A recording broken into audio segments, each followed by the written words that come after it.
Assalamualaikum warahmatullahi wabarakatuh.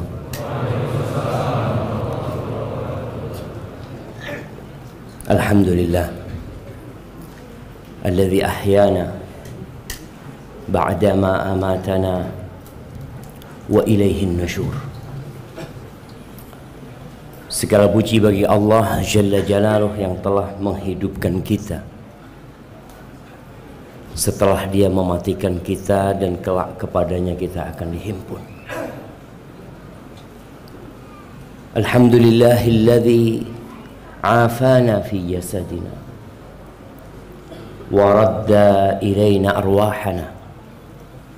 Segala puji bagi Allah Jalla Jalaluh yang memberikan sehat di tubuh kita.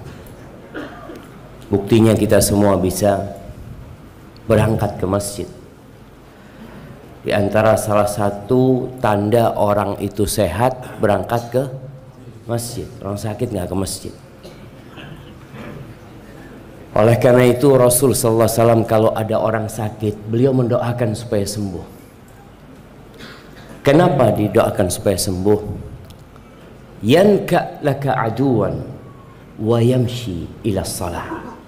Ya Allah, sembuhkan hambamu fulan ini ya Allah, supaya dia bisa memerangi musuhmu dan bisa jalan ke sholat lagi gitu. Apa gunanya orang sehat kalau ternyata kakinya tidak bisa melangkah ke rumah Allah Azza wa Jalla? Di masa Nabi SAW banyak orang-orang munafikin yang salah satu tanda mereka kalau sholat subuh berjamaah sulit. Semoga Allah mematikan kita di atas agamanya.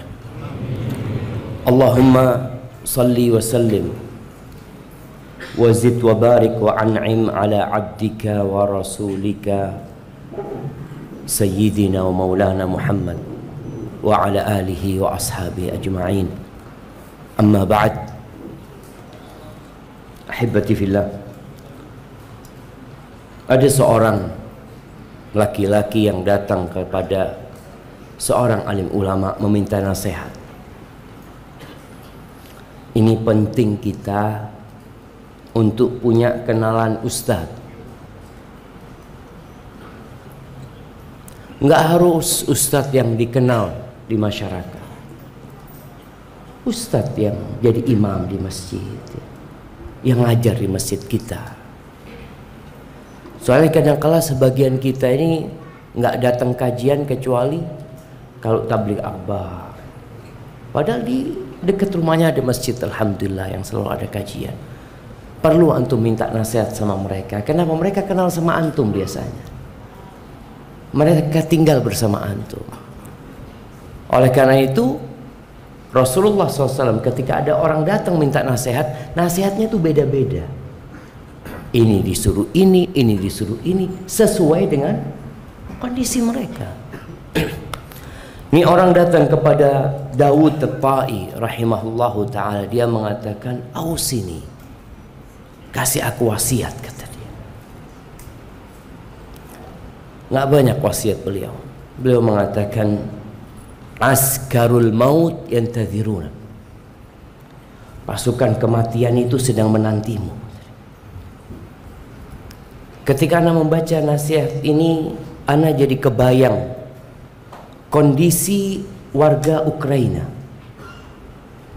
Apa yang terjadi sama mereka ketika diinformasikan tentara Rusia datang masuk ke dalam kota? Mereka hendak menyerang. Mereka mengungsi, jemaah. Mereka meninggalkan rumah mereka. Mereka beli dengan keringat mereka. Mereka bekerja berjuang untuk dapat rumah.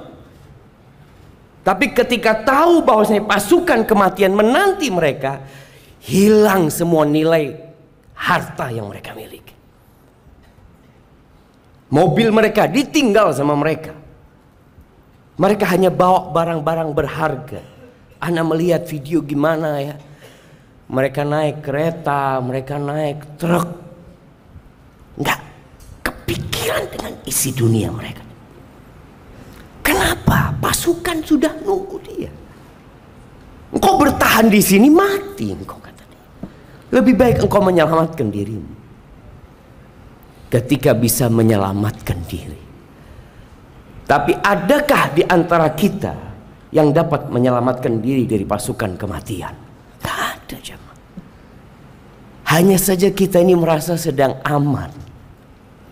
Kita merasa sedang damai.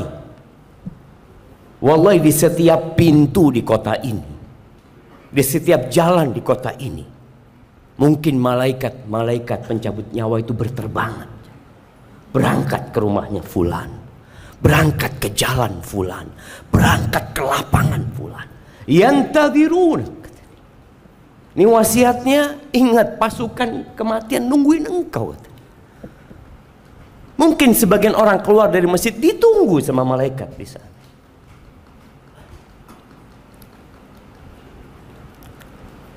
Sebuah riwayat dari Israiliyat, cerita Nabi Sulaiman. Nabi Sulaiman itu punya orang-orang yang dekat sama Nabi Sulaiman. Salah satunya hadir pada majelis itu. Datang orang masuk, ngobrol sama Nabi Sulaiman. Orang ini memandang kepada temannya Nabi Sulaiman, pandangin terus dengan pandangan yang tajam ya. Akhirnya orang ini keluar. Ketika orang itu keluar, tanya temannya Nabi Sulaiman ini, siapa tadi? Nabi Sulaiman kata dia, kok gak enak perasaanku sama orang itu, kata dia. Dia mandangin aku terus. Kata Nabi Sulaiman, dzaka malakul maut. Tadi yang datang itu malaikat mencabut nyawa, kata dia. Takut dia, jemaah.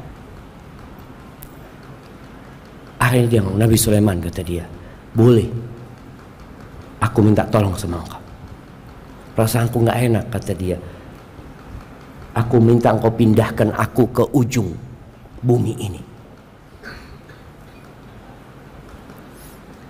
Kata Nabi Sulaiman, silahkan. Nabi Sulaiman Allah kasih angin ya, yang dapat memindah dalam waktu yang sangat cepat. Akhirnya orang itu pindah. Sudah. Keesokan harinya datang malaikat pencabut nyawa ini ke Nabi Sulaiman, kata dia. Nabi Sulaiman ngobrol sama malaikat ini. Aku punya teman kemarin ketakutan sama engkau, kata dia. Kenapa engkau pandangin dia? Iya Nabi Sulaiman, aku itu juga heran. Aku punya catatan, orang ini harus aku cabut nyawanya di ujung dunia sana. Tapi dia sedang ada bersamamu di sini gitu loh. Terus ketika aku sampai ke sana, dia sudah nungguin aku di sana. Ja'a ajaluhum. Kita nggak tahu jemaah Allah. Bi ayyi ardin tamut. Di bumi mana kita mati kita nggak tahu. Tapi yang jelas malaikat itu siap dan menanti kita. Kita masih bersibuk diri. Sekarang bulan Sya'ban ya, bulan diangkatnya amalan. Kita nggak ngapa-ngapain jemaah. Kita seperti yang kemarin. Nggak ada semangat. Wallah, Rasulullah SAW memang ya, beliau pernah mengatakan kepada para sahabatnya ketika ada informasi tentang 3 orang yang datang ke rumah Nabi SAW bertanya tentang ibadah Rasul SAW. Istri Nabi menjelaskan bahwa Nabi SAW itu yaqum wa yanam. Beliau kok di malam hari itu bukan full sholat malam, enggak. Beliau sholat malam dan beliau juga tidur gitu. Yasumu wa yuftir. Kalau siang harinya enggak full puasa terus, Nabi enggak. Nabi kadang kala puasa, kadang kala enggak puasa. Dan Nabi nikah banyak istrinya gitu. Akhirnya kata 3 orang ini, mereka merenungkan, kok kayaknya ibadah Nabi dikit. Istaqaluha, dianggap dikit sama 3 orang ini. Lalu mereka mengatakan, itu kan Nabi SAW, Nabi kan sudah diampuni dosanya yang masa lalu dan akan datang. Kata dia, kita gimana? Akhirnya salah seorang mengatakan, amma ana fa'aqumu wala ana. Yang satu mengatakan, aku akan sholat malam terus, nggak akan tidur. Yang satu mengatakan, amma ana fa'asumu wala uftir. Adapun aku akan puasa sepanjang tahun dan aku tidak akan berbuka. Yang satu mengatakan, aku akan fokus ibadah, aku tidak akan menikah dengan wanita. Bayangan dia menikah, ngurusin istri, kalau sudah punya anak, ngurusin anaknya, anaknya mulai sekolah, ngantar sekolah, aduh ruwet. Mertua minta disambangi, berangkat ke mertua, ya kalau mertuanya satu. Kalau mertuanya kayak Nabi SAW, Nabi banyak kan dalam bayangan mereka. Artinya mereka bayangannya berat gitu loh. Akhirnya mereka, yang satu mengatakan, aku akan meninggalkan pernikahan. Nabi dengar nih, ada pola pikir yang salah. Maka beliau naik mimbar, menyuruh Bilal. Biasanya kalau selain di waktu sholat, Bilal itu akan menyeru as-salatu jami'ah. Orang datang ke Masjid Nabawi. Maka Nabi SAW mengatakan, ma balu aqwamin yaquluna kadza wa kadza. Ada apa nih? Orang-orang berpendapat seperti ini dan seperti itu. Nabi menyebutkan omongan 3 orang itu. Ama wallah inni a'lamakum billahi wa akhsyakum lahu. Riwayat lain mengatakan atqakum lillah. Aku ini orang yang paling kenal sama Allah, yang paling bertakwa kepada Allah, yang paling takut kepada Allah Azza wa Jalla. Aku tidur dan aku sholat, aku berbuka dan aku berpuasa, dan aku menikah dengan wanita-wanita. Faman raghiba an sunnati falaysa minni. Barang siapa yang benci dengan sunnahku bukan dari golonganku. Nah, sekarang nih di bulan Sya'ban ada sunnah Nabi SAW. Ngapain beliau di bulan Sya'ban? Beliau berpuasa di bulan Sya'ban hampir full 1 bulan. Bahkan beberapa riwayat mengatakan Nabi menyambung Sya'ban dengan Ramadan. Terus kita di bulan Sya'ban, wala puasa sunnah, wala menambah amalan, wala menambah volume bacaan Quran kita, wala menambah wirid kita. Kita fokus terus mencari harta. Maka tolonglah yang mengatakan kajian sunnah, yang ingin menghidupkan sunnah, dicari apa sunnah Nabi SAW di bulan Sya'ban. Kadang-kadang kala kita rajin datang kajian, ilmunya banyak, amalnya kurang. Khususnya di soft pertama nih, tanggung jawab nih. Tapi sekarang soft pertama, soft terakhir dengernya sama Ustaz. Dulu kadang-kala yang di soft terakhir dengernya kurang. Tapi sekarang dengan mic ini semua bisa mendengar, dan semoga kita bisa menghidupkan bulan Sya'ban ini dengan sunnah-sunnah Rasulullah SAW. Ahibati fillah, kembali kepada nasihat Dawud At-Ta'i bahwa pasukan kematian itu menanti kita. Allah Azza wa Jal di surat Ali Imran ayat 185 berfirman, kullu nafsin dha'iqatul maut. Semua yang bernyawa itu akan merasakan kematian. Ingat, mau ada pandemi, mau ada Omikron, mau ada nggak tahu apa lagi nanti yang datang, mau ada bencana alam, mau ada peperangan, mau tidak ada apa-apa, semua akan merasakan kematian. Wa innama tuwaffawna ujurakum yaumal qiyamah.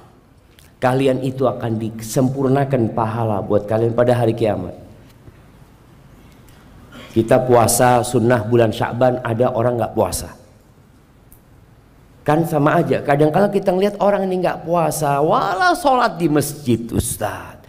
Tapi Ustaz mobilnya ganti lagi, HP-nya baru, rumahnya bagus, anak ini soft pertama terus.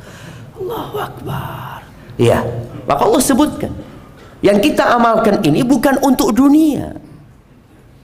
Maka Allah katakan pahala buat kalian. Hadis-hadis Nabi SAW yang menjelaskan bahwa satu langkah diangkat derajatnya kalau ke masjid, dihapuskan dosanya, dikasih pahala. Kapan? Pulang dari masjid antum langsung dapat di rumahnya? Enggak. Nanti hari kiamat. Maka usahakan kelelahan kita itu lillahi ta'ala. Jangan sampai kita lelah ya datang ke masjid ada perasaan ria, perasaan ujub dengan diri kita, nggak dapat apa-apa kita nantinya, la fid dunya wala fil akhir. Lalu Allah mengatakan faman zuhziha 'anil nar wa udkhilal jannata faqad faz. Barang siapa yang dijauhkan dari api neraka dan dimasukkan ke surga, dia tuh orang sukses. Kita kadangkala punya target dalam kehidupan ini terlalu rendah.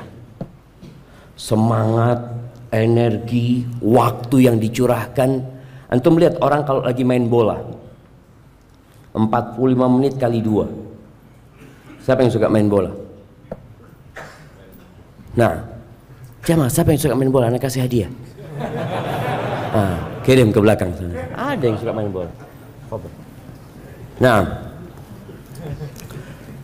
baik, antum berdiri. Anak ingin tanya sama antum sesuatu.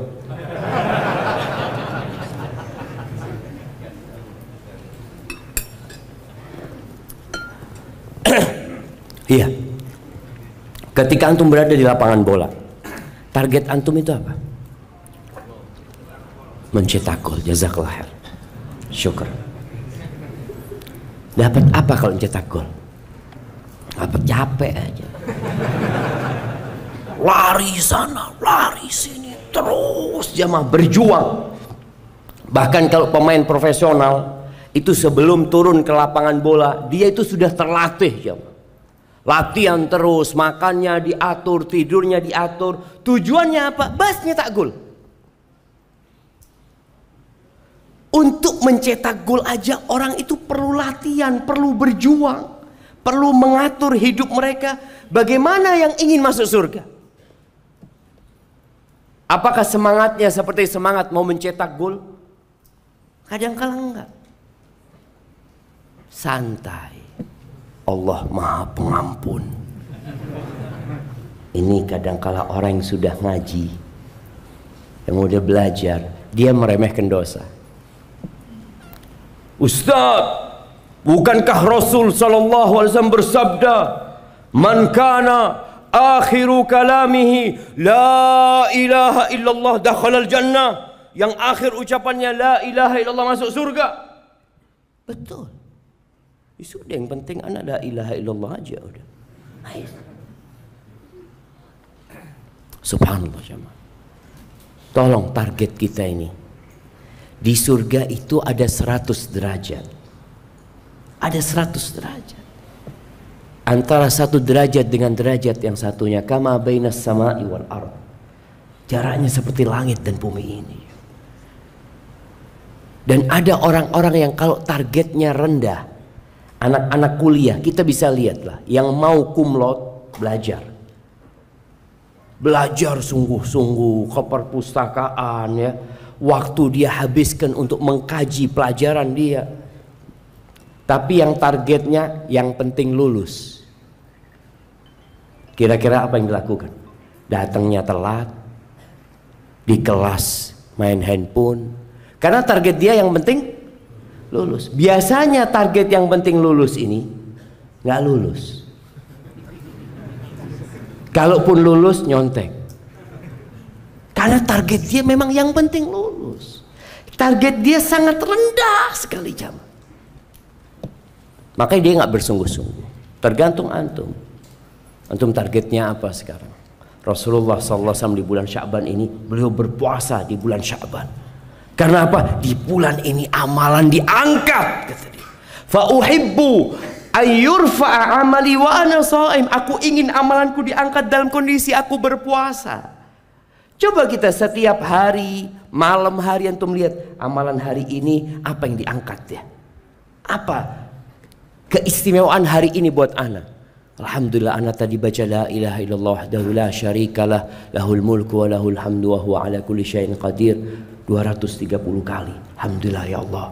Ana tadi bersolawat 120 kali.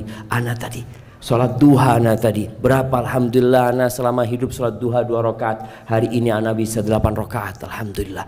Ada target jemaah. Ada sesuatu yang kita ingin laporkan. Dibawa sama malaikat, fulan berubah di bulan Sya'ban ini. Kenapa? Karena dia ingin dimasukkan ke surga. Dia ingin amalan diangkat, dosanya diampuni. Maka cukup, yang berbuat dosa berhenti sudah. Yang terganggu dengan handphonenya, matikan handphonenya. Sebagian kita mungkin bulan Sya'ban ini perlu menaruh power banknya. Ditaruh power bank. Anak pakai handphone sampai habis baterai. Habis, selesai. Sebagian kita enggak kan? Habis power bank. Power banknya dicolokin lagi kah? Kan? Dia takut banget sama handphone itu. Seperti itu. Subhanallah, hibbati fillah, wa mal hayatud dunya illa mata'ul ghurur. Kata Allah Azza wa Jal, kesenangan hidup dunia ini hanya menipu. Pada suatu hari, di dalam hadis yang diriwayatkan Ibnu Majah dari Al-Bara' bin Azib radhiyallahu anhu, dia mengatakan suatu hari kita duduk bersama Nabi sallallahu alaihi wasallam. Tahu-tahu Nabi melihat ada segerombolan orang yang kumpul. Nabi bertanya, "Ala ma ijtama'a haula?" Mereka kumpul ngapain? Oh, mereka lagi gali kuburan ya Rasulullah. Mereka lagi gali kubur, artinya belum, mungkin jenazahnya belum dibawa ya, mereka masih gali kuburannya. Nabi SAW tahu-tahu dengar gali kuburan, beliau bangkit, beliau terburu-buru berangkat menuju kuburan itu. Kemudian di depan kuburan itu beliau bersimpuh. Al-Bara' mengatakan, akhirnya aku menghadap Nabi SAW dari arah yang berlawanan. Aku mau ngelihat Nabi ngapain sih. Fabaka hatta balla thara min dumu'i. Beliau menangis sampai basah, tanah di depan Nabi SAW itu basah. Pernah kita nangis seperti itu jemaah? Ini Nabi SAW yang tadi dosanya sudah diampuni, yang lalu dan akan datang. Thumma aqbala alaina. Setelah beliau menghabiskan air matanya, beliau kemudian menghadap kepada kami mengatakan, "Ai ikhwani, limithli hadzal yaum fa'iddu." Wahai saudara-saudaraku, untuk yang seperti ini, untuk yang seperti hari ini nih, hendaklah kalian persiapan. Apa persiapan kita jamaah? Ya, ana sendiri kadangkala kalau baca hadis-hadis seperti ini, ana bertanya kepada diri ana, antum apa persiapannya? Coba kita buka koper kita kalau kita mau perjalanan jauh. Isinya semuanya siap. Ketika kita tahu kita akan lewat tol, kita akan isi e-tol kita, dan kita akan letakkan di tempat yang mudah. Bahkan ada yang e-tolnya kasih apa? Kasih tongkat. Dia ingin kemudahan dalam perjalanan dia. Dulu kalau Anda melakukan perjalanan sama orang tua, itu biasanya beberapa hari sebelumnya sudah bikin lontong yang ada isi dagingnya. Apa namanya? Arem-arem. Arem-arem disiapin ya. nanti bawa termos isinya teh apa sih? Karena kita mau melakukan perjalanan, jemaah. Kita ini kadangkala persiapan untuk perjalanan nggak ada, yang ada persiapan untuk tinggal. Untuk tinggal di sini, di BSD. Antum persiapan itu. Antum isi rumah antum dengan segala yang antum butuhkan. Nggak apa-apa, silahkan. Tapi untuk perjalanan tolong diisi juga gitu.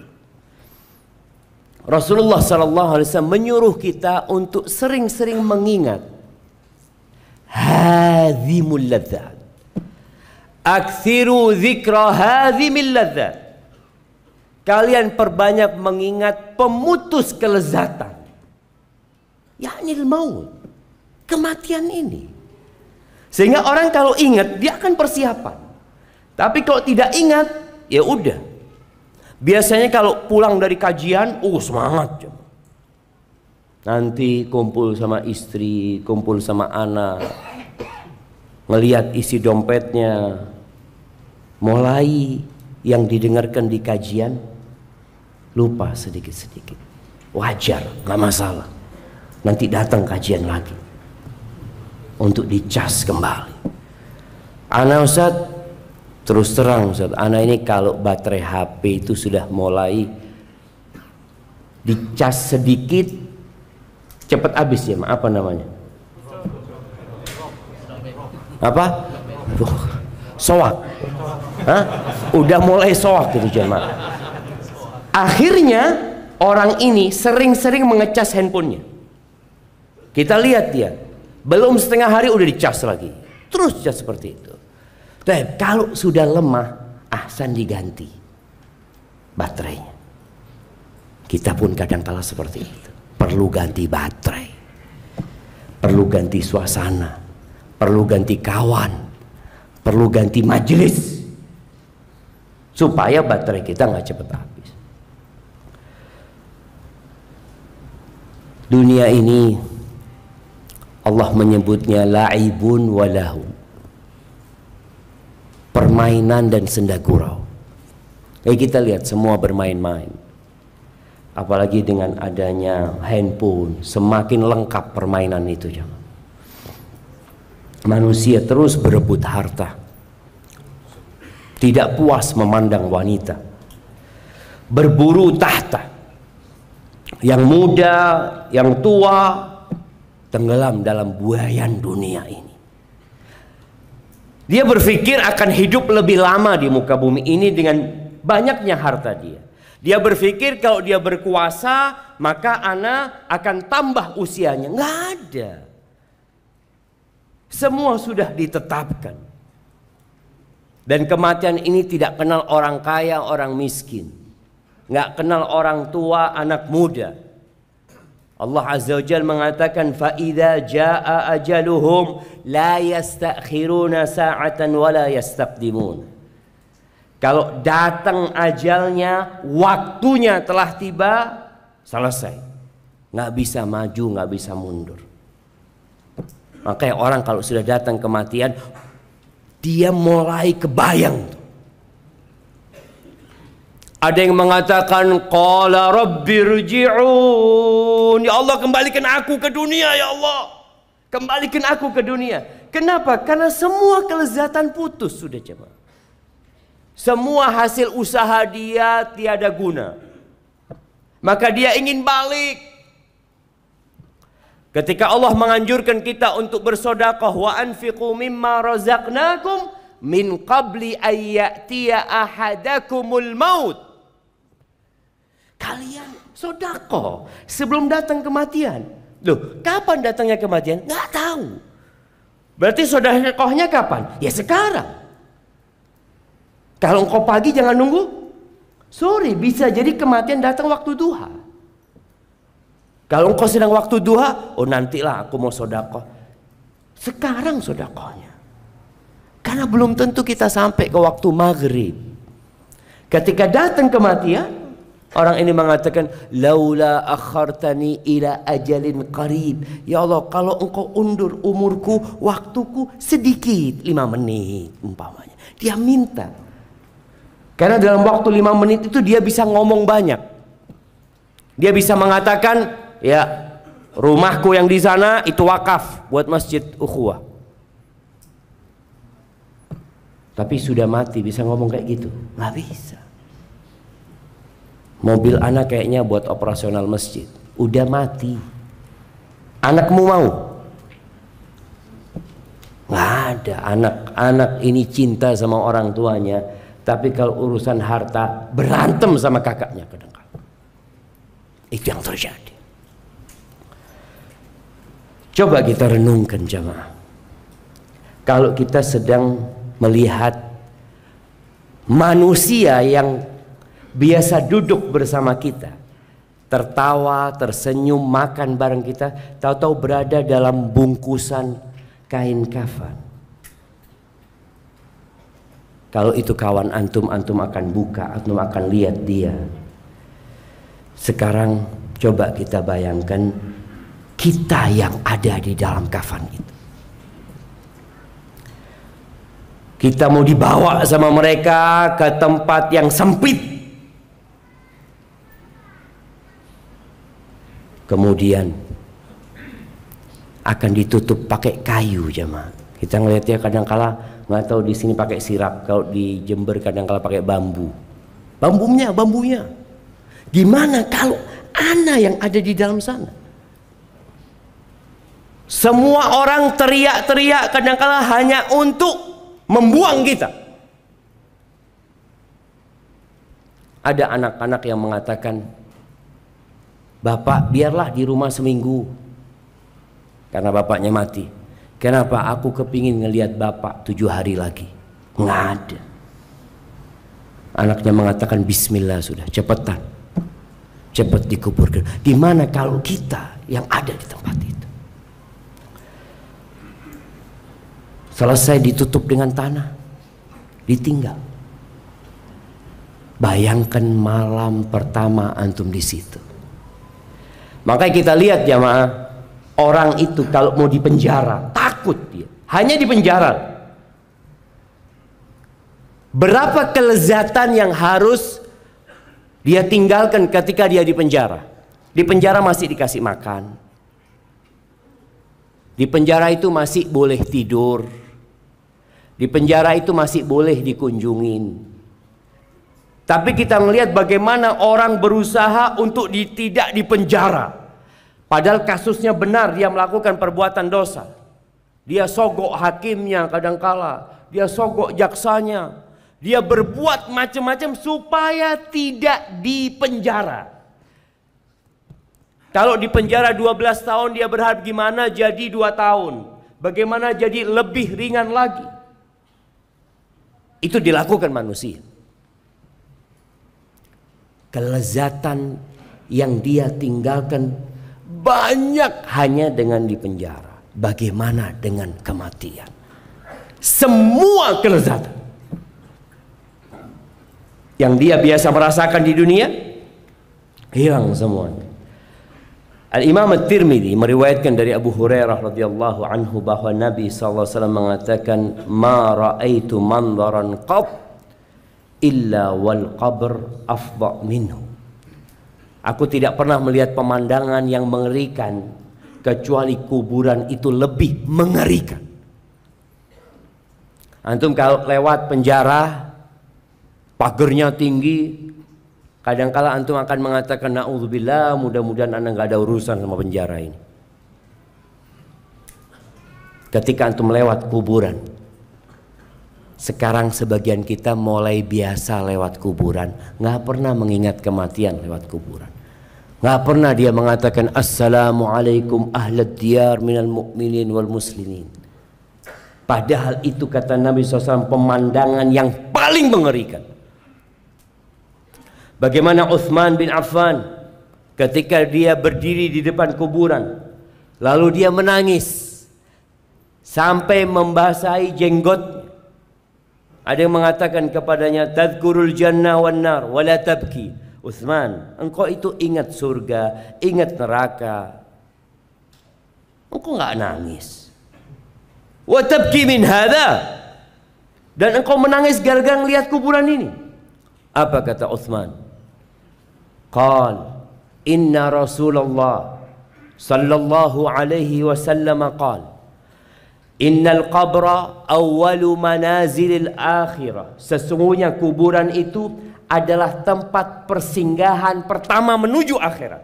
Kalau bicara surga neraka, ini loh tempat pertamanya. Ini pintu masuknya. Jadi kadangkala yang terdekat sama kita surga apa neraka? Ya kuburan. Kuburan ini yang paling dekat. Fa in naja minhu ahadun fama ba'dahu aisar minhu. Kalau selamat dari sini, yang sesudahnya akan lebih mudah. Wa in lam yanju minhu fama ba'dahu asyad minhu. Tapi kalau nggak selamat di tempat ini, ya sudah, yang setelahnya akan lebih dahsyat lagi buat dia. Ahibati fillah, Al-Imam At-Tirmidzi menyebutkan dalam kitabnya At-Tadhkirah tentang kuburan ini jemaah, tempat yang sempit ini. Ana pernah dikasih sama kawan dulu, dikasih plakat, iya plakat ya, yang biasanya diberikan sebagai apa? Sebagai penghargaan itu kan? Iya, ana kasih plakat. Plakatnya itu kuburan. Di bawahnya itu ada semacam orang yang dikafanin, terus tulisannya Syafiq Riza Basalawa. Allah. Iya, nggak apa-apa, itu peringatan buat kita. Masih ada plakat itu di rumah teman. Ana nggak bawa pulang ke rumah. Belum dibawa pulang ke rumah semuanya jamaah. Kita itu kadang-kala bangga dengan plakat penghargaan. Memberikan materi di sini, plakat ini, plakat ini, plakat ini. Ada, engkau akan ke sana, plakat ini ditinggal semua. Engkau akan berada di tempat yang sempit itu. Itu tinggal cerita. Al-Imam Qurtubi mengatakan, bagaimana kuburan ini mengajak ngomong kepada manusia. Dia mengatakan, ana baitul wihdah. Aku rumah sendirian loh. Ana baitul ghurbah, aku rumah kesepian. Engkau di sini akan sendirian. Engkau akan kesepian. Ana baitut turab, aku ini tanah semuanya. Tanah. Nggak ada yang namanya keramik, wala namanya granit, wala apa, full tanah aku itu. Wa ana baitud dud, dan di tempatku banyak cacing. Ya ibna Adam ma gharraka bi. Wahai anak Adam, apa yang menyebabkan kau tertipu daya dengan aku? Semua sudah tahu akan ke rumah ini. Semua tahu. Siapa sekarang yang tidak tahu kalau dia akan berakhir ke rumah yang sempit itu? Tapi kita lupa. Maka dikatakan, apa yang membuat kau tertipu daya dengan aku? Engkau merasa nyaman di rumah luasmu, engkau nanti ke tempat yang sempit ini. Alam ta'lam anni baitil wihda. Apa engkau nggak tahu tuh? Aku rumah, engkau kesepian di sini. Engkau akan dalam kegelapan di sini. Kita ketika padam listrik Jakarta beberapa tahun yang lalu ya, sempat padam listrik itu ribu jamaah. Ya sekarang lah kita di rumah, kalau kehabiskan token listrik, apakah ada yang menunggu mengatakan insya Allah lah 3 jam lagi baru ana isi? Nggak ada, dia akan isi. Tapi ketika di kuburan nggak bisa antum ngisi lagi. Antum akan berada di kegelapan yang begitu kelamnya. Wahai ya ibn Adam, alaysa qad hadzartani wa hadzart alaysa qad hadzartani wa hadzarta dhulmati wa natni wa dudi. Bukankah engkau sudah dikasih peringatan kalau aku tempat yang busuk, tempat yang tidak nyaman? Apa yang engkau persiapkan buat aku? Tidak ada satupun manusia di muka bumi ini melainkan akan dijepit dengan kuburan. Kadangkala ada orang kuburannya besar. Kita ngelihat kuburannya non muslim kadangkala, oh besar banget jemaah. Sampai anak-anak tanya, Abah, ada berapa orang yang dikubur di situ? 1, anak ngomong. Oh besar banget. Ya, tapi sejatinya dia akan terjepit di sana. Kata Nabi SAW, inna lil qabri daghtah. Kuburan itu semuanya punya tekanan, akan menekan. Lau kana ahadun najian minha naja Sa'ad bin Mu'adz. Kalau ada umatku yang selamat dari tekanan kubur itu, pasti Sa'ad bin Mu'adz selamat. Sa'ad bin Mu'adz, jamaah, itu sahabat Nabi radhiyallahu taala anhu yang ketika meninggal dunia arsy Allah itu bergetar dengan matinya Sa'ad. Tapi dia nggak selamat dari tekanan kuburan. Bagaimana dengan kita? Kemudian di hadis Anas bin Malik radhiyallahu anhu bahwa Nabi SAW mengatakan, "Lau aflata ahadun min dhammatil qabri la najah hadha as-sabi." Kalau ada orang yang selamat dari tekanan kuburan, nih balita ini pasti selamat. Tapi itu sesuatu yang harus dirasakan oleh semuanya. Dan kemudian apa yang terjadi? Ada satu fitnah terakhir yang harus kita lewati, yaitu fitnahnya Munkar dan Nakir. Yang setiap sholat kita dianjurkan berdoa, Allahumma inni a'udzubika min azabil qabr wa min azabi jahannam wa min fitnatil mahya wal mamat. Fitnah terakhir yang harus dihadapin muslim itu fitnah kubur, bukan azab kubur. Lain fitnah kubur sama azab kubur. Fitnah kubur ini adalah fitnah yang sangat menakutkan. Kadangkala ada mahasiswa yang di kelas ana tunjuk, antum berdiri, ana kasih pertanyaan. Dia ngomong, Ustadz, ana gemeter Ustadz. Ini cuma Ustadz yang tanya. Padahal dia bisa jawab sebenarnya. Tapi karena dilihat sama apa? Teman-temannya dalam kondisi yang menegangkan, akhirnya dia nggak bisa jawab. Sedangkan kalau fitnah kubur ini, Rasulullah SAW menyebutkan kedatangan dua malaikat yang namanya Munkar dan Nakir. Yang kata Nabi SAW ketika menyebutkan tentang sifatnya Munkar dan Nakir ini, aswadani azraqan, warnanya blue black, hitam biru.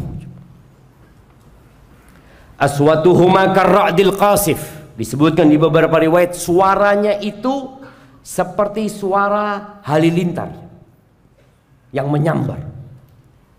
Bagaimana perasaan kita tahu-tahu dengar wa absaruhuma kal barqil khatif, pandangan matanya seperti kilat. Karena tempatnya gelap gulita, jemaah. Jadi sampai pandangan matanya itu membuat orang ini ketakutan. Ma'akulli wahidatin mirzabah. Setiap orang atau setiap malaikat ini membawa palu, yang kalau gunung dipukul dengan palu itu akan jadi turab, akan jadi debu. Walau ijtama'a ala hamliha ahlul ardi lam yaqdiru ayyaqiluha. Kalau seluruh penduduk bumi itu mau mengangkat palunya Munkar Nakir ini, tidak akan mampu mengangkat. Diriwayatkan oleh Imam Al-Baihaqi. Gimana kondisi antum pada waktu itu? Udah keluarga udah pada pulang semuanya. Benar-benar semua kelezatan hilang. Apa faedah kajian kita sebenarnya ketika kajian tentang kematian? Nanti Ustadz Fulan kajian tentang kematian, nanti di sana kajian tentang kematian. Karena memang Nabi SAW nyuruh kita sering kali mengingat kematian. Aktsiru dzikra hadhimil ladzat. Disuruh sering kali mendengar dan mengingat hal itu. Antum keluar tadi kita sebutkan melihat BSD, Allah bagus banget ya. Lihat gedung-gedung tinggi, lihat ada restoran, lihat ada ini, ada itu. Lupa lagi, diingatkan kembali. Kata Nabi SAW dalam hadis yang diriwayatkan Imam Baihaqi, "Aktsiru dzikra hadhil ladzat fa innahu lam yadhkurhu ahadun fi dhiqin min al-'aish illa wassa'ahu 'alaihi." Perbanyak mengingat kematian, pemutus kelezatan. Karena tidaklah orang itu mengingat tentang pemutus kelezatan ini kalau dia dalam kondisi sempit ya, dalam kondisi di PHK, dalam kondisi uangnya habis, maka tahu-tahu jadi luas cuma hidupnya. Kenapa? Bentar lagi aku kan mau mati. Nggak lama di dunia. Makanya ketika ngobrol sama keluarga anak, kadang-kadang ingatkan sama istri anak, ketika kita punya masalah, punya musibah yang menimpa, namun kita nggak lama lagi di sini gitu loh. Iya ya bang, bismillah, bentar lagi kita akan meninggalkan semuanya. Jadi ketika antum sedang susah hidupnya, ingat, datang ke kuburan. Kita disuruh ziarah kubur. Orang tua kita kadangkala ya dia sakit dengan penyakit yang berat sekali, ajak datang ke kuburan. Tuh ayah, alhamdulillah ayah masih bisa makan, ayah masih bisa minum, ayah masih bisa nambah amalan. Tuh lihat kawan-kawan ayah, selesai sudah ayah, nggak bisa apa-apa mereka. Dia jadi oh iya ya, alhamdulillah. Dan kalau orang itu dalam keluasan rizki, perlu juga ingat kematian. Karena jadi sempit hidupnya. Anak mau kaya, mau banyak hartanya, berakhir dengan kematian. Maka dia juga akan ingat dengan hari akhir dia. Abdullah bin Umar radhiyallahu taala anhu, dia mengatakan, aku pernah mendatangi Nabi sallallahu alaihi wasallam. Ashira ashratin, aku orang ke-10. Jadi dia hadir, dia orang yang ke-10.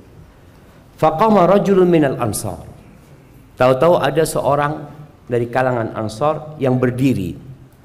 Dia bertanya kepada Nabi SAW, "Ya Nabi Allah, man akyasun nas wa ahzamun nas?" Siapa orang yang paling cerdas, siapa orang yang paling tegas? Dia kepingin tanya itu.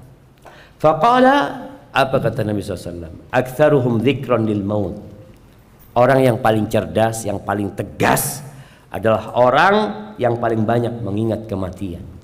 Wa ashadduhum isti'dadan lil maut qabla nuzulil maut. Orang yang paling persiapan untuk menghadapi kematian sebelum kematian itu tiba. Ulaika humul akyas. Mereka lah orang-orang yang cerdas. Dhahabu bi syarafid dunya wa karamatil akhirah. Mereka pergi membawa kemuliaan dunia dan karomahnya akhirat. Hadis ini diriwayatkan Ibnu Majah dan Imam Tabrani dan dihasankan oleh Al-Munziri. Ad-Daqqaq mengatakan man aktsara min dzikril maut, nih faedah banyak mengingat kematian. Bukan ingat mati ya, tapi banyak mengingat kematian. Orang yang banyak mengingat kematian akan mendapatkan 3 keutamaan. Yang pertama, ta'jilut taubah, segera taubat. Nggak ada orang mau mengatakan nanti insya Allah Ustaz, saya ini masih umur 25 tahun, bapak saya itu meninggal umur 73. Ya kalau saya sampai umur 70 kan masih lama waktu saya Pak Ustaz. Orang kan kadang-kadang berpikir seperti itu jamaah. Tapi orang kalau ingat kematian, bisa jadi anak mati nanti zuhur, maka dia akan mensegerakan taubat. Berapa banyak orang yang nanti Ramadan nggak ketemu lagi sama kita jamaah. Tahun kemarin masih sholat tarawih sama kita, tahun ini udah nggak ada. Maka orang itu akan segera bertobat. Yang kedua, wa qana'atul qalb. Dia akan qanaah hatinya. Dapat rezeki banyak, alhamdulillah. Dapat sedikit, alhamdulillah. Sakit, alhamdulillah. Sehat, alhamdulillah. Hatinya nerima semua dengan kondisi yang ada. Yang ketiga, wa nasyatul ibadah. Semangat beribadah, segera bertobat, hatinya menerima, ibadahnya bertambah. Nggak sama dengan yang kemarin. Tadi kalau kemarin sholat duhanya 2 rakaat, setelah dia mengingat kematian jadi 4 rakaat. Kemarin nggak baca Quran, ingat kematian, dia jadi baca Al-Quran. Wa man nasiyal maut yang lupa dengan kematian akan dikasih hukuman dengan 3 perkara. Bukan di penjara dia. Hukumannya berkaitan dengan hati kita. Yang pertama, taswifut taubah. Dia akan menunda-nunda tobat. Berbuat dosa tadi malam, dia pagi nggak tobat. Dia masih berpikir, nanti malam aku akan berbuat dosa lagi. Nanti malam aku berbuat dosa lagi. Insya Allah ana mau berangkat umroh Ramadan. Nantilah ana tobatnya di Mekah. Ya, itu orang kalau lupa dengan kematian, seperti itu jadinya. Nanti saya akan haji. Kan haji mabrur itu seperti bayi yang baru lahir, Ustaz. Insya Allah saya berangkat haji nanti. Tahu-tahu belum haji mati duluan. Wa tarkir ridha bil kafaf. Orang ini kalau nggak ingat sama mati, tamak, rakus. Antum lihat orang-orang yang rakus dengan harta, dengan tahta, dengan kekuasaan, karena lupa dengan kematian. Orangnya jadi rakus. Makan itu halal haram dia makan.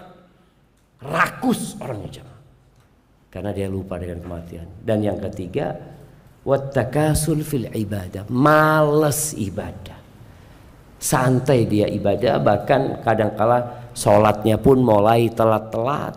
Na'udzubillah min dzalik. Barakallahu fiik. Itulah jamaah yang dapat kita kaji pada kesempatan kali ini. Semoga di bulan Sya'ban ini kita lebih baik lagi daripada Sya'ban tahun lalu. Jangan samakan dengan bulan-bulan yang kemarin.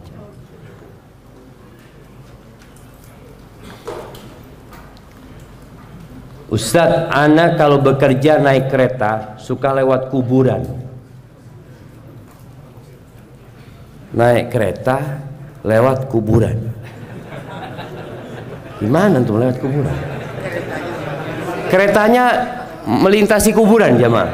Masya Allah, Masya Allah. Apakah anak tetap berdoa dengan doa tersebut walaupun anak tidak tahu apakah ini kuburan orang muslim atau orang kafir? Ya. Jadi memang di negeri kita ini anak melihat pemandangan-pemandangan yang harus diperbaiki. Anak pernah nguburin paman anak di Malang. Setelah dikuburin, anak lihat ternyata kuburannya campur. Campurannya anak lihat ada yang ada salibnya di situ, ada. Ya Allah, kok bisa kayak gini kuburannya? Anak tanya tadi, kok kayak gini kuburannya? Katanya, iya ini kuburan umum. Iya kuburan umum nggak ada masalah, artinya kuburan untuk warga Indonesia. Tapi warga Indonesia itu kan beragam agamanya. Ada yang sholat di masjid, ada yang ibadahnya di gereja. Orang Indonesia kayak gitu. Masa mau digabungin di masjid semuanya? Kan enggak. Allah menyebutkan harus dipisahkan. Makanya Nabi SAW mengkhususkan kuburan buat umat Islam seperti itu. Akhirnya anak nggak enak, anak ngomong sama anaknya, pindah kuburan abahmu. Akhirnya malam hari itu dipindah kuburan. Jadi kalau kemudian kita lewat kuburan yang bercampur, ya kita salam hanya untuk yang muslim. Makanya kita sebutkan assalamualaikum ahlad diyar minal muslimin wal mu'minin. Sampaikan hal itu, bahwasanya salam kita hanya untuk yang beriman.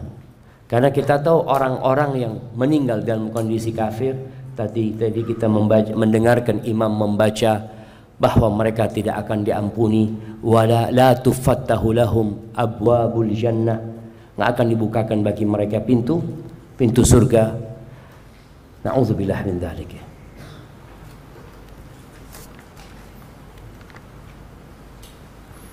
Apakah mayit dapat menjawab salam kepada orang yang menziarahinya? Dan apakah mayit dapat mengenali orang yang dia kenal ketika menziarahinya?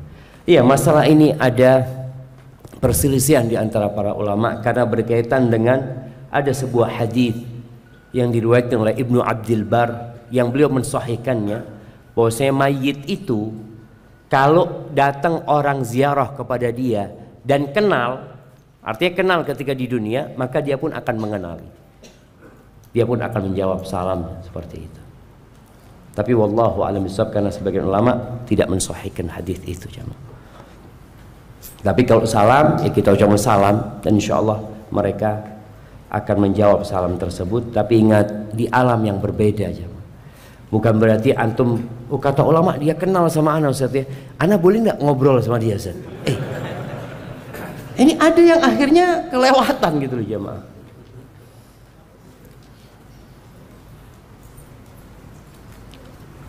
Apakah benar ruh orang-orang soleh itu hidup dan bisa menjadi perantara doa orang-orang yang masih hidup? Jika syubhat, bagaimana cara membantahnya? Ahibati fillah, siapapun yang meninggal dunia itu mereka butuh doanya orang yang hidup, bukan yang hidup minta sama yang mati.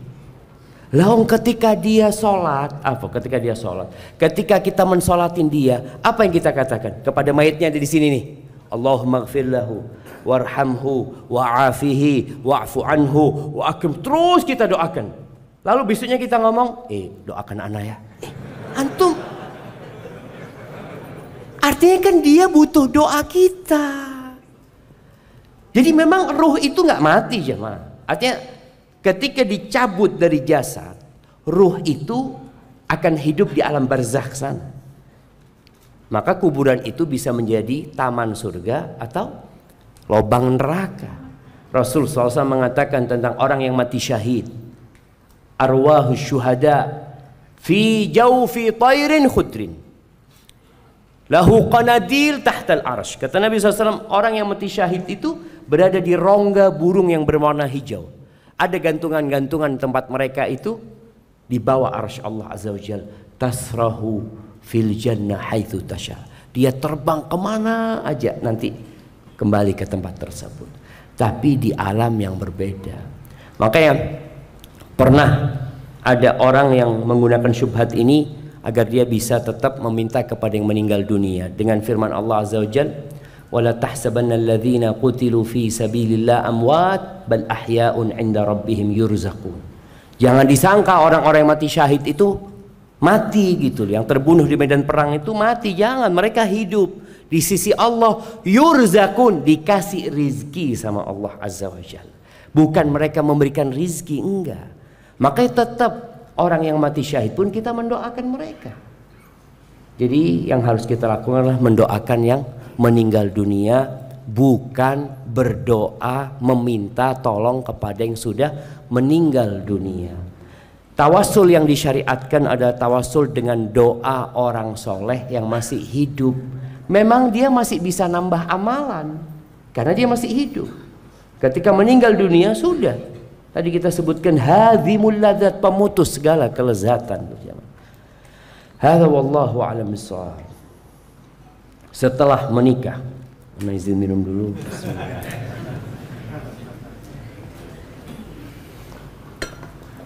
Alhamdulillah.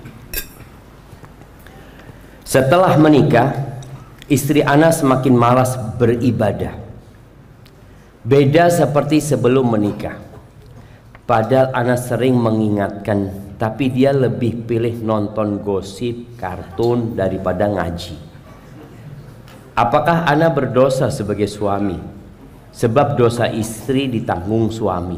Oh, sejak kapan dosa istri ditanggung suami? Doakan ana dan istri ana agar istiqamah dan husnul khatimah. Amin. Jamaah, wala taziru waziratun wizra ukhra. Gak mungkin dosa orang itu ditanggung sama orang lain. Istrinya Nabi Nuh diadab sama Allah Azza wa Jalla, kafir. Istrinya Nabi Lut juga sama seperti itu. Tapi Nabi Lut, Nabi Nuh di surga Allah Azza wa Jalla. Jadi ingat, selama suami telah menjalankan tugasnya dengan baik, maka dia tidak akan menanggung dosanya istri. Tapi kalau dia membiarkan, maka dia akan menanggung. Karena dia berdosa, membiarkan orang berbuat dosa itu dosa gitu. Apalagi ini menjadi tanggung jawab dia. Perlu dicari tahu kenapa istrinya jadi malas beribadah. Iman itu kan naik turun. Boleh jadi istrinya sedang futur. Nah, cara supaya naik lagi imannya, kalau dia minta diantarkan ke pasar, antum antarkan ke kuburan. Ini menjadi salah satu cara, karena dia kepingin ini, oh bismillah, berangkat sudah kita. Seperti itu. Ini kita untuk mengingatkan kepada kematian, supaya ibadah dia naik lagi. Karena orang yang ingat mati akan semangat ibadah, akan segera tobat ya, akan qanaah, nggak jadi orang yang rakus. Mungkin itu bisa dilakukan gitu loh. Kemudian sang suami boleh jadi dia melakukan ibadah bersama dengan istrinya. Contohnya apa? Ngaji. Dek ngaji yuk. Ini sudah bulan Sya'ban, bulannya Qurra. Sebagian ulama mengatakan bulan Sya'ban itu syahrul Qurra. Bulannya orang yang hafal Quran, untuk membaca Al-Quran. Jadi murajaah bulan Sya'ban ini terus persiapan buat Ramadan nantinya. Mereka membaca Al-Quranul Karim. Mungkin tadi ada ibadah bersama yang dilakukan supaya dia lebih semangat.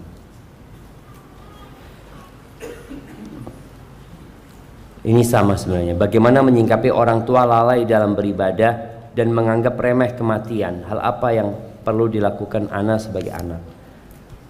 Ya, mungkin orang tuanya bisa diajak hadir kajian ya. Seperti itu. Diajak ziarah, tadi bicara kuburan, diajak ziarah ke orang-orang yang sakit ya. Karena itu akan melembutkan hati jemaah. Kemudian kalau ada kabar kematian mamanya, orang-orang yang dikenal sama ayah, duduk sama ayah, sohibnya ayah ini yang masih hidup tinggal berapa? Ya Allah, tinggal berapa ya? Kayaknya tinggal ayah sendirian ini. Ini kan mengingatkan ayah gitu. Itu temannya ayah yang kaya raya, nggak dibawa ternyata mobil bagusnya dia. Ya iyalah, masa dibawa. Itu juga mengingatkan gitu jamaah. Soalnya kadang-kala anak kalau nasihatin orang tua, ya dicari selanya, masuknya dari mana, sambil didoakan orang tuanya. Apakah kita boleh untuk meminta dipanjangkan umurnya kepada Allah SWT? Heran ini jamaah, memuji Allah dengan singkatan itu gimana ceritanya? Subhanahu wa ta'ala, tulis subhanahu, maha suci Allah, wa ta'ala, maha agung Allah. Masa ditulis SWT semua itu? Anda nggak jawab pertanyaannya. Karena ada pelanggaran itu. Sebenarnya nggak apa, gini, nggak apa-apa sebenarnya minta panjang umur itu nggak apa-apa. Tapi ingat, apa manfaatnya panjang umur? Makanya para ulama mensyaratkan kalau mau minta doa panjang umur, minta doa panjang umur dalam ketaatan. Kalau panjang umur saja belum tentu engkau baik gitu loh. Makanya Nabi mengajarkan doa ketika ada fitnah, kondisi yang menakutkan, kita minta sama Allah kematian kalau itu baik buat kita. Kita minta dipanjangkan umur kita kalau itu baik buat kita, karena kita nggak tahu baik apa tidak gitu. Jadi kalau mau doakan panjang umur, mintalah dalam ketaatan. Minta dalam ketaatan. Jangan panjang umur aja karena kadangkala kurang berguna buat kita panjang umur jemaah. Ustadz, saya seorang mu'alaf dan orang tua saya telah meninggal dengan keyakinan non muslim. Bagaimana doa saya agar bisa menyelamatkan orang tua saya yang sudah mati?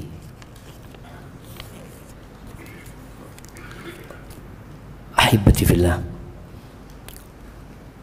Ya, semua bersedih ya ketika orang tuanya meninggal dunia tidak dalam kondisi Islam. Jangan tidak dalam kondisi Islam, dalam kondisi berbuat maksiat pun anaknya takut orang tuanya diazab. Mungkinkah kita mendoakan orang tua yang meninggal dalam kondisi non muslim? Nggak bisa. Allah Azza wa Jalla berfirman, "Ma kana lin-nabi wal mu'minun ay yastaghfiru lil-ladzina." Ana lupa sama ayatnya jemaah. Mana imam kita mengingatkan kita? Baik. Nggak boleh buat nabi dan orang-orang beriman untuk memohonkan ampun buat orang-orang yang mati dalam kondisi kafir, walau kanu uli qurba, walaupun mereka itu kerabat mereka, min ba'di ma tabayyana lahum annahum ashabul jahim, Setelah jelas mereka itu penghuni neraka jahim. Karena Allah sudah membuat keputusan, innallaha la yaghfiru an yushraka bihi wa yaghfiru ma duna dzalika liman yasha. Keputusan Allah, Allah tidak memberikan ampunan buat orang yang mati dalam kondisi melakukan kesyirikan. Yang selain itu masih ada ampunan. Artinya kalau Allah sudah memberikan keputusan tidak diampuni, kenapa kita berdoa ya Allah ampuni? Nggak ada, sudah gitu. Ampuni orang tua anak, nggak ada. Tapi kalau orang tua mati dalam kondisi na'udzubillah ya, mungkin melakukan riba, mungkinkah kita mendoakan orang tua kita? Boleh kita doakan. Karena semua dosa selain syirik itu masih ada potensi diampuni. Dan Allah mengharamkan surga buat orang-orang kafir. Makanya orang-orang kafir itu bagaimana Allah gambarkan dalam Al-Quran. Ketika mereka menyeru penghuni surga, wanadau, mereka memanggil, an afidu alaina minal ma, minta sudah, kami nggak keluar dari neraka tapi kami minta air saja, minta seteguk air, au mimma razaqakumullah, atau rizki apa yang Allah berikan kepada kalian. Apa kata penghuni surga? Innallaha harramahuma 'alal kafirin. Allah mengharamkan keduanya buat orang-orang kafir. Nggak ada. Jadi bagaimana anak? Ya sudah, dia ikhlaskan. Sebagaimana Nabi Ibrahim ya. Nabi Ibrahim itu ya udah berusaha mendakwain bapaknya. Tapi bapaknya kan tetap tidak mau terima. Bahkan bapaknya ikut membakar Nabi Ibrahim alaihissalam. Nanti di hari kiamat di padang mahsyar, bapaknya datang kepada Nabi Ibrahim. Dia mengatakan, ya Ibrahim, al-an la a'si. Ibrahim, sekarang aku tidak akan durhaka sama engkau. Aku akan nuruti engkau. Anak tetap kesian kan sama bapaknya, jamaah. Maka dia mengatakan, ya Rabbi, wahai Rabbku, engkau berjanji tidak akan menghinakan aku ya Allah. Apakah tidak ada kehinaan yang lebih dahsyat daripada orang tuaku yang seperti ini? Kata Allah Azza wa Jalla, aku mengharamkan surga buat orang-orang kafir. Terus gimana perasaan Nabi Ibrahim? Bapaknya itu dirubah sama Allah menjadi dzikh, menjadi jantannya hina. Antum tahu henna? Allah rubah seperti itu, yang banyak kotoran-kotorannya jemaah. Ya orang ketika melihat binatang maka dia akhirnya meninggalkan. Seperti itu. Jadi berusahalah kita untuk memperbaiki diri kita. Orang tua kita yang meninggal dalam kondisi kafir, yang sudah selesai urusannya mereka. Taib, ini menjadi pertanyaan terakhir jamaah. Assalamualaikum Ustaz. Ana seseorang muslim yang meninggal dengan cara bunuh diri, bagaimana status agamanya? Apakah terhitung meninggal dalam kekafiran? Barakallahu fiik. Ahibati fillah, ada dua kelompok yang berpendapat yang mati melakukan dosa besar itu kafir. Maka di sini Ahlus Sunnah wal Jamaah tidak mudah mengkafirkan. Siapa dua kelompok yang mengkafirkan itu? Yang pertama adalah Khawarij, yang mereka membunuh Ali bin Abi Thalib karena dianggap Ali itu kafir sama mereka. Sebagian sahabat Nabi dibunuh sama mereka. Mereka memerangi umat Islam karena dikafirkan sama mereka. Yang kedua Mu'tazilah. Kelompok Mu'tazilah ini dia tidak mengkafirkan secara gamblang. Pokoknya pelaku dosa besar ya, bunuh diri, pelaku riba, pezina, semua dosa besar. Kalau orang mati dalam kondisi seperti itu, menurut Mu'tazilah, mereka tidak kafir di dunia ini. Fi manzilatin bainal manzilatain. Di tengah, nggak mukmin, nggak kafir. Loh terus gimana kata dia? Ya di tengah sudah. Di akhirat bersama orang kafir. Ini, tapi pendapat ini menyimpang. Tadi kita bacakan bahwasanya semua dosa itu masih ada harapan diampuni kecuali syirik.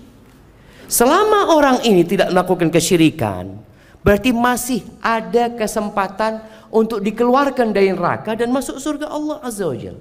Pokoknya siapa saja yang mati di atas tauhid, walaupun dia melakukan dosa besar, kemudian diadab di neraka, masih ada kemungkinan dikeluarkan dari neraka. Makanya Nabi SAW ketika bertemu dengan Jibril, lalu malaikat Jibril memberikan kabar gembira bahwa siapa yang meninggal dari umatmu mengatakan la ilaha illallah, la yusyrik billahi syai'an, tidak pernah melakukan kesyirikan sedikit pun, dakhalal jannah, pasti masuk surga. Walaupun akhirnya masuk surga, maksudnya walaupun awalnya masuk neraka ya, itu pasti masuk surga. Nabi SAW mengatakan kepada Jibril, wa in zana wa in sarak, walaupun orang itu berzina, orang itu mencuri, wa in zana wa in sarak. Ini keutamaan tauhid. Tapi jangan meremehkan dosa. Jangan berpikir nggak apa-apa lah, 2 hari di neraka. Wallahi jamaah, 1 celupan di neraka melupakan segala-galanya. Maka Nabi berlindung dari api neraka. Bagaimana status orang yang bunuh diri? Muslim, nggak kafir dia. Itu menurut Ahlus Sunnah wal Jamaah. Cuma dia fasik. Ahlus Sunnah mengatakan kalau ada orang Muslim melakukan dosa besar, maka dikatakan dia itu mukminun bi iman. Dia masih punya keimanan, tapi fasiqun bi kabiratihi. Gara-gara dosa besar dia jadi orang fasik gitu loh. Bukan mukmin yang sempurna imannya. Hadza wallahu a'lam bissawab. Jamaah, itu yang dapat ana sampaikan, kurang lebihnya mohon maaf. Ana lihat matahari sudah meninggi. Semoga Allahumma ballighna Ramadan, Allahumma ballighna Ramadan, Allahumma ballighna Ramadan. Wa subhana rabbika rabbil izzati amma yasifun, wa salamun alal mursalin walhamdulillahi rabbil alamin. Assalamualaikum warahmatullahi wabarakatuh.